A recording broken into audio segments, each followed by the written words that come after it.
One of the things I love about Pagosa Springs is our 300 days of sunshine. But in the mountains, the weather can quickly change, and sometimes that means a life or death situation. Luckily, we have a group of citizens here in Pagosa who volunteer their time to use their expertise to give us some very accurate forecasts. So the next time it snows or rains, be sure to pay attention to pagosaweather.org.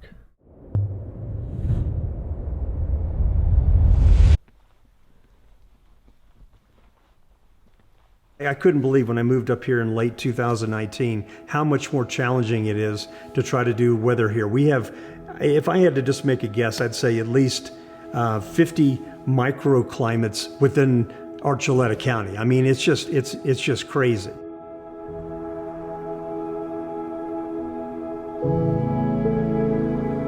About 6 months before I moved up here, I got on Facebook and found the Facebook page by Todd. Todd Cook started Pagosa Weather in 2016. We immediately started following him, started having weather discussions all the time, and then he reached out to us for help with it. And said, hey, I'm going to be moving here in 2019. If you'd like some help, I'd be happy to do so. And he said, well, yeah, as a matter of fact, I'm moving away, and I could use a lot of help. And so I volunteered, and about the same time, I didn't realize Sean and Arlene had also, they were moving up here in early 2020, and they had also offered those services. And now they're doing about 2/3 of it, I'm doing about 1/3. And my goal had always been to start a separate web page. And we had a decision to make then at that point as to whether we go commercial or to go nonprofit. And I wanted to design something that everybody had access to. It was a free service that we wanted to do as far as a community service. So we set up the nonprofit and we were approved, and the entire community of Pagosa, from individual donors to sponsors, has really embraced the concept. And it's been a lot of fun for Sean and I. Yeah, definitely. Sean and I met in the Air Force. We were both aviation weather forecasters. Our primary focus was aircraft. The pilots have to talk to weather before they fly.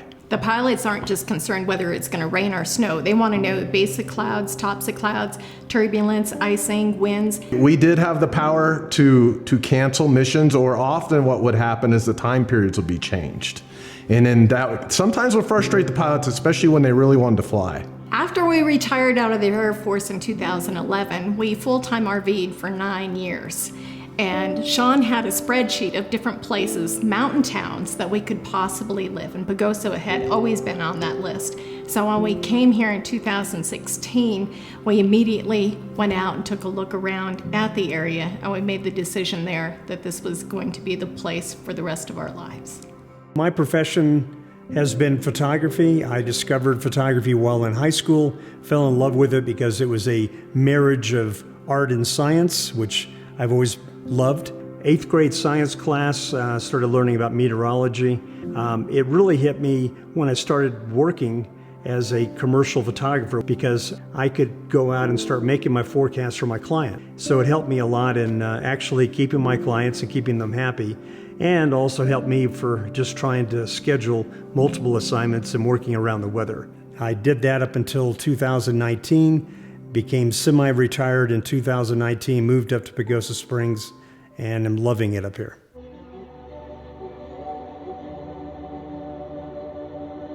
One of the reasons why what we do is so important up here is the closest National Weather Service offices are in Grand Junction, which is about 200 miles away, and Albuquerque, which is over 200 miles away.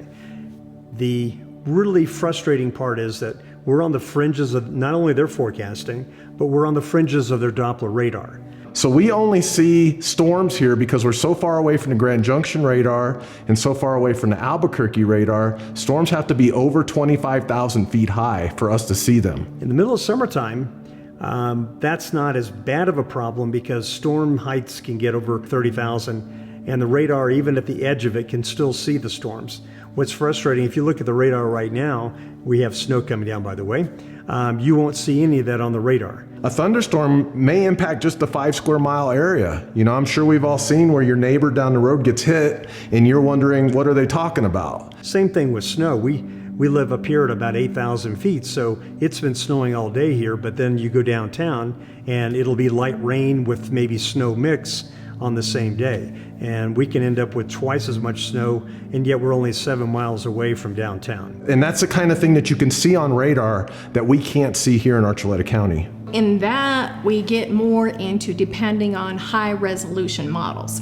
Models, they are nothing but mathematical algorithms. They ingest data from observation, satellite data, and then they figure out mathematically how that is going to change. As we get closer to an event, there's high-res models like the HRR, where the HRR only goes out about 24 to 48 hours, but then there's like GFS and Euro models. They'll go out for a week to a week and a half. You consider when I came into the weather career field back in 1987, there were basically 2 models available.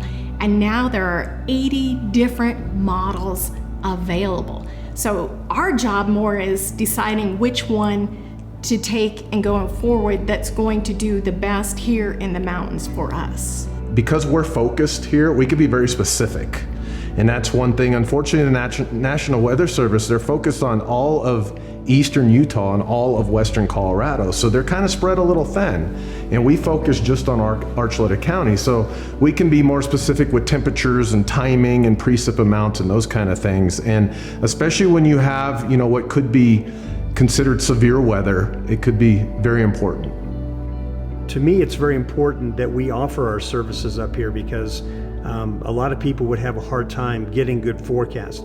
When we have storms, either in the summer or winter, I feel like if we could save maybe one person's life or save one person from trying to go over Wolf Creek Pass at the wrong time, then it's worth it to me. And especially in this small locale where we don't have a lot of people and we don't have like a news station that's broadcasting the weather.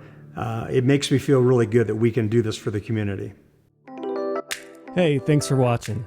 If you're looking to move to this magical town and need to buy or sell a home, I'd love to help guide you. And if you're a local business that would like to collaborate to make cool content, contact me. Cheers, Pagosa.